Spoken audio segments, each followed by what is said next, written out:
Eu criei tudo. Tudo o que existe. Depois, criei um homem. A minha última criação. Aquele que veio perfeito como eu tinha planejado. Criei ele para a vida. Terrível. As consequências do pecado são dolorosas demais. Você, meu filho, não aguentaria. Doloroso. Cruel. Mas fiz isso por te amar. Filho, eu te amei tanto. Devolvi aquilo que a humanidade tinha perdido. A vida. Juntamente com os discípulos, sobe o Monte das Oliveiras. E ali num lugar chamado Jardim do Getsemane, ele se coloca em oração. E naquele momento há muito medo no Senhor. No entanto, o que a palavra vai dizer para nós, que ele ora assim: Pai, se quiseres, passa de mim esse cálice, mas que não seja feita a minha vontade, mas a sua. Há no Senhor uma angústia devastadora que toma a sua alma, que mexe com o seu ser. Mas, diante de tudo aquilo, daquelas circunstâncias difíceis, daquele sofrimento que o Senhor está passando, há um estresse também físico, há um estresse psicológico, emocional, tomando conta daquele ambiente, a ponto de acontecer algo, um fenômeno chamado hematidrose, algo raríssimo, que são quando as veias capilares elas se rompem, e ao se romper o sangue se mistura ao suor. É isso que você pensou. O Senhor começa a suar sangue. E diante de todo esse cenário de tamanha angústia e agonia do nosso Senhor, chega uma multidão. E essa multidão, no meio dela sai um homem chamado Judas, aquele que caminhava com Jesus. E ele chega até Jesus e dá um beijo em seu rosto. Ele trai Jesus. Ele trai aquele que andava junto com ele. Diante disso, aqueles homens que acompanhavam Judas naquela multidão pegam Jesus, amarram Jesus, prendem o Senhor Jesus, o levam a julgamento.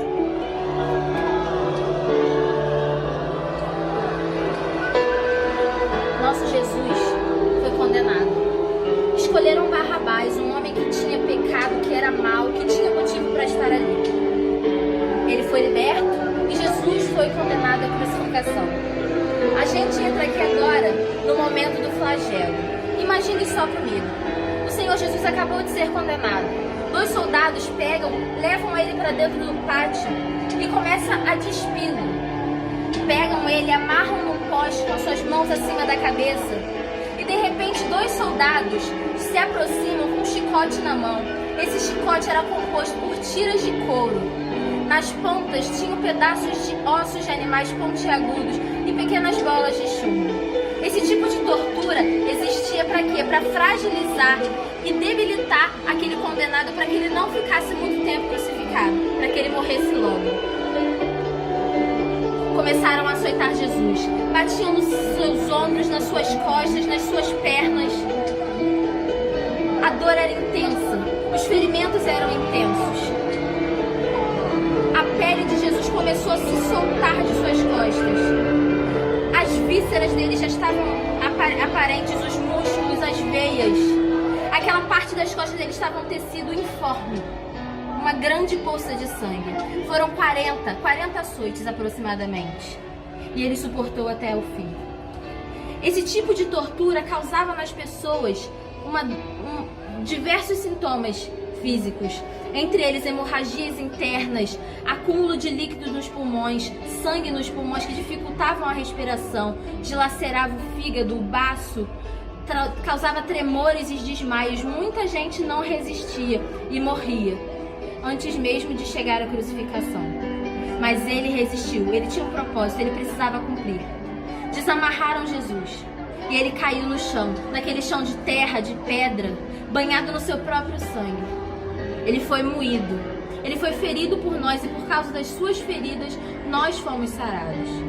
Ele continuou e eu te convido a continuar juntamente. Essa é a terceira etapa da crucificação de Jesus. Essa etapa é chamada de etapa da humilhação, porque ela não tinha na crucificação comum romana. Essa foi uma etapa que foi feita única e exclusivamente para Jesus. Jesus, ele se dizia rei, então os soldados, para humilhar e zombar de Jesus, criaram uma coroa para ele, uma coroa de espinhos. Mas essa coroa não era vazada, como mostra essa daqui ou como mostra alguns filmes. Essa coroa ela era como um capacete para certificar que cada espinho ia entrar no couro cabeludo de Jesus. Quando eles colocaram essa coroa, o que acontecia era uma dor semelhante a queimadura ou choque elétrico. E a única forma dessa dor não ser intensificada é se Jesus ficasse completamente parado, mas os soldados garantiram que Jesus não iria ficar. Então eles pegaram bastão e bateram na cabeça de Jesus para que aqueles espinhos pudessem ser fixos na cabeça dele. Depois disso, eles arrumaram uma capa para Jesus. Só que Jesus já estava todo machucado, ele estava todo flagelado e o peito e a região das costas estava banhado em sangue. Então quando eles pegaram aquele tecido e eles grudaram, aquilo grudou na pele de Jesus, que já estava ferida. E depois eles humilharam, cuspiram e falaram coisas horríveis para Jesus. E depois de toda essa humilhação, eles tiraram essa capa, como se fosse um tipo de depilação, arrancando o resto de pele e de carne que tinha em Jesus. Jesus não precisava ter passado por isso. Ele tinha poder suficiente para ter parado ali, mas ele quis continuar, porque ele sabia que eu e que você não iríamos conseguir. Então, Jesus continuou e foi para a próxima etapa.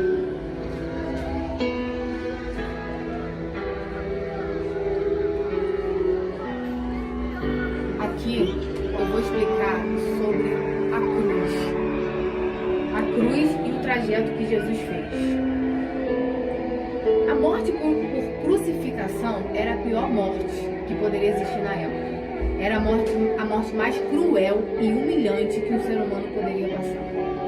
A palavra cruz, quando pronunciada, era uma falta de respeito.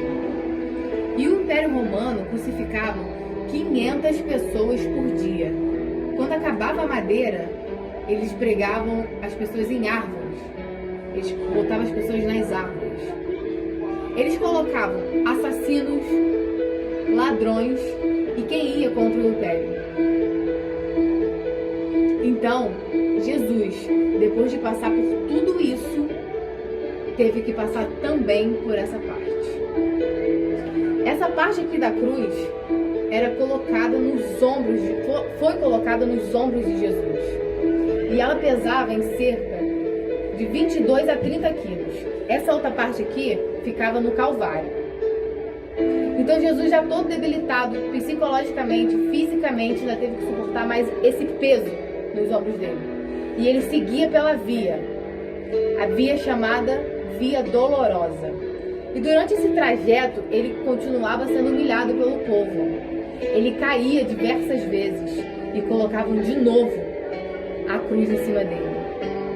Mas ele não carregou só esse peso aqui, não. Ele carregou o peso do pecado da humanidade. E eu vou encerrar a minha fala por aqui. Vou falar a última coisa. A crucificação não foi um acidente. Cristo não foi pego de surpresa. Foi um plano, foi uma agenda marcada para salvar a mim e a você. Pode ir para a próxima etapa. Nessa parte, nós vamos falar sobre os furos dos pregos nas mãos e pés de Jesus. Os pregos que foram utilizados, eles eram de metal e tinham quase 13 centímetros de comprimento. Esses objetos perfuraram as palmas das mãos de Jesus bem abaixo do polegar, atingindo os nervos medianos, que quando feridos causavam intensa dor. Por que nesse lugar? Esse exato lugar era porque não laceravam as suas mãos e também não fraturavam os seus ossos, confirmando o que está escrito na Bíblia, no livro de Jó, que nenhum dos ossos de Jesus seriam quebrados. Os pés de Jesus foram colocados um ao lado do outro e não sobrepostos.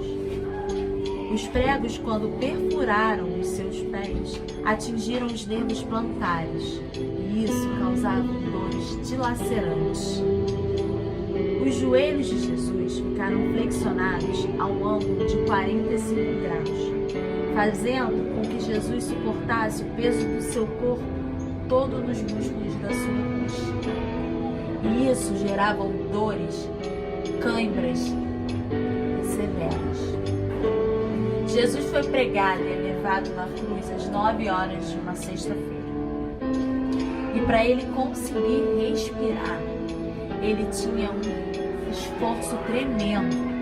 Ele precisava empurrar os seus pés para baixo dos pregos para conseguir levantar o seu corpo e movimentar a sua caixa torácica para frente e para trás.